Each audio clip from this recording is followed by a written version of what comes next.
ಮೀಸಲಾತಿ ನೋಡ್ರಿ, ನಾವು ಮಾತು ಕೊಟ್ಟಿದ್ದೀವಿ. BJP ಅವರು ಯಾವ ಒಳ ಮೀಸಲಾತಿ ಮಾಡಲಿಲ್ಲ. ಯಾವ ರೀ ಅಲ್ಲ ರೀ, BJP ಅವ್ರು ಏನು ಮಾಡಿದ್ರು, ನಾವು ಅಟ್ಲೀಸ್ಟ್ ತಿರ್ಗಾ 20 ಕೋಟಿ 200 ಕೋಟಿ ರೂಪಾಯಿ ಮಾಡಿ ಸರ್ವೆ ಮಾಡಿಬಿಟ್ಟು ನಾವು ನಂಬರ್ ಎಲ್ಲ ಕಂಪ್ಲೀಟ್ ಡಿಸ್ಕ್ಲೋಸ್ ಮಾಡಿ ನಾವು 665 ಅಂತ ಹೇಳಿದ್ದೀವಿ. ನೋಡ್ರಿ, ಎಡಗೈ ಸಮುದಾಯದ ಬಹು ವರ್ಷದ ಕನಸು ಕಾಂಗ್ರೆಸ್ ಪಕ್ಷ ಈಡೇರಿಸಿದೆ. ಸುಮಾರು 160 ಜನ BJPಯಿಂದ ಕಾಂಗ್ರೆಸ್ ಪಕ್ಷಕ್ಕೆ ಸೇರ್ಪಡೆ ಮಾಡ್ಕೊಂಡಿದ್ದೀನಿ. ಎಲ್ಲ ಕೋಆರ್ಡಿನೇಟರ್ಸು, ಬ್ಲಾಕ್ ಪ್ರೆಸಿಡೆಂಟ್ಸು, KPCC ಪದಾಧಿಕಾರಿಗಳು, ಚೇರ್ಮನ್ಗಳು ಒಂದು ಸಭೆ, MLA MLC ಮತ್ತು ಪಾರ್ಲಿಮೆಂಟಲ್ಲಿ ಡಿಫೀಟೆಡ್ ಕ್ಯಾಂಡಿಡೇಟು ಅವ್ರದ್ದೊಂದು ಸಭೆ. ಅವರೆಲ್ಲರೂ ಕೂಡ ಜವಾಬ್ದಾರಿಯನ್ನು ಹಚ್ಚಿದ್ದೇವೆ.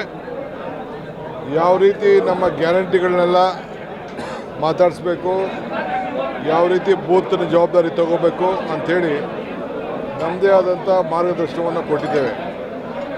ಭಾಳ ಸಂತೋಷ, ಎಲ್ಲ ವರ್ಗದ ಜನರ ಒಗ್ಗಟ್ಟಿಂದ ಎಲೆಕ್ಷನ್ ಮಾಡ್ತಾಯಿದ್ದಾರೆ. ಇವತ್ತು ಇಲ್ಲಿ ಲೋಕಲಲ್ಲಿ ಎಲ್ಲ ಕಾರ್ಯಕರ್ತರು ಭಾಳ ಉತ್ಸಾಹದಿಂದ ದುಡಿತಾ ಇದ್ದಾರೆ. ಸಾವಿರಾರು ಜನ ನಾಯಕರಿಗೂ ಕೂಡ ಹೊರಗಡೆಯಿಂದ ಈ ಪಕ್ಷ ಇನ್ನೂ ಭಾಳ ದೊಡ್ಡ ಮೊತ್ತದಿಂದ ಗೆಲ್ಲಿಸಬೇಕು ಅಂಥೇಳಿ ಇಲ್ಲಿಗೆ ಬಂದು ಚುನಾವಣೆ ಮಾಡಲಿಕ್ಕೆ ಬಂದಿದ್ದಾರೆ.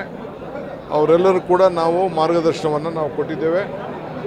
ಸೊ ಯಾರು ಕೂಡ ಏನೇನು ಜವಾಬ್ದಾರಿ ಇದೆ, ನಿಮ್ಮ ಲಿಮಿಟೇಷನಲ್ಲಿ ಮಾತ್ರ ನೀವು ಕೆಲಸ ಮಾಡಬೇಕು, ಹೊರಗಡೆ ಯಾರು ಕೂಡ ನೀವು ಓಡಾಡಬಾರ್ದು ಅಂಥೇಳಿ ಅವ್ರಿಗೆ ಮಾರ್ಗದರ್ಶನವನ್ನು ಕೊಟ್ಟಿದ್ದೇವೆ. ಆ ಪ್ರಕಾರ ಅವ್ರು ಚುನಾವಣೆಯನ್ನು ಮಾಡ್ತಾರೆ.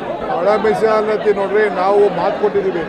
BJP ಅವರು ಯಾವ ಒಳ ಮೀಸಲಾತಿ ಮಾಡಲಿಲ್ಲ. ನಾವು 665 ಅಂತ ನಾವು ಮಾಡಿದ್ದೀವಿ.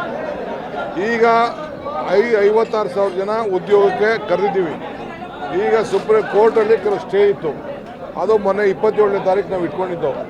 ಈಗ 9ನೇ ತಾರೀಕು ಆದಮೇಲೆ ನಮ್ಮ ಕೋಡ್ ಆಫ್ ಕಂಡಕ್ಟ್ ಮುಗಿದ ಮೇಲೆ ಮತ್ತೆ ಒಂದು ಮೀಟಿಂಗ್ ಮಾಡಿ, ಕ್ಯಾಬಿನೆಟ್ ಮೀಟಿಂಗ್ ಮಾಡಿ, ಅದನ್ನು ಕೂಡ ಎಲ್ಲರದನ್ನು ಕೂಡ ನಾವು ಮಾಡ್ತೀವಿ. ನಾವು ಕಾಂಗ್ರೆಸ್ ಪಕ್ಷ ಒಳ ಮೀಸಲಾತಿ ವಿಚಾರದಲ್ಲಿ ನಮ್ಮದು ಕಮಿಟ್ಮೆಂಟ್ ಇದೆ. ಯಾವ ರೀ ಅಲ್ಲ ರೀ, BJP ಅವ್ರು ಏನು ಮಾಡಿದ್ರು, ನಾವು ಅಟ್ಲೀಸ್ಟ್ ತಿರ್ಗಾ 20 ಕೋಟಿ 200 ಕೋಟಿ ರೂಪಾಯಿ ಮಾಡಿ ಸರ್ವೆ ಮಾಡಿಬಿಟ್ಟು ನಾವು ನಂಬರ್ ಎಲ್ಲ ಕಂಪ್ಲೀಟ್ ಡಿಸ್ಕ್ಲೋಸ್ ಮಾಡಿ ನಾವು 665 ಅಂತ ಹೇಳಿದ್ದೀವಿ. ಇನ್ನು ಮಿಕ್ಕಿದ್ದು ಯಾರು ಬೇರೆ ಜನಾಂಗಕ್ಕೆ ಏನಾದ್ರು ಸ್ವಲ್ಪ ಸಮಸ್ಯೆ ಇದ್ರೂ ಕೂಡ ಅದನ್ನು ಕೂಡ ಬಗೆಹರಿಸಲಿಕ್ಕೆ ನಾವು ಈ ಮುಂದಕ್ಕೆ ಬರೋಂಥ ವಿಚಾರದಲ್ಲಿ ನಾವು ಸರಿ ಮಾಡ್ತೀವಿ. ನೋಡ್ರಿ, ಎಡಗೈ ಸಮುದಾಯದ ಬಹು ವರ್ಷದ ಕನಸು ಕಾಂಗ್ರೆಸ್ ಪಕ್ಷ ಈಡೇರಿಸಿದೆ. ಆಯಿತಾ, ಅದು ಯಾರು ಗೊಂದಲ ಮಾಡ್ಕೊಳ್ಳೋಂಥ ಪ್ರಶ್ನೆ ಇರಲಿಲ್ಲ.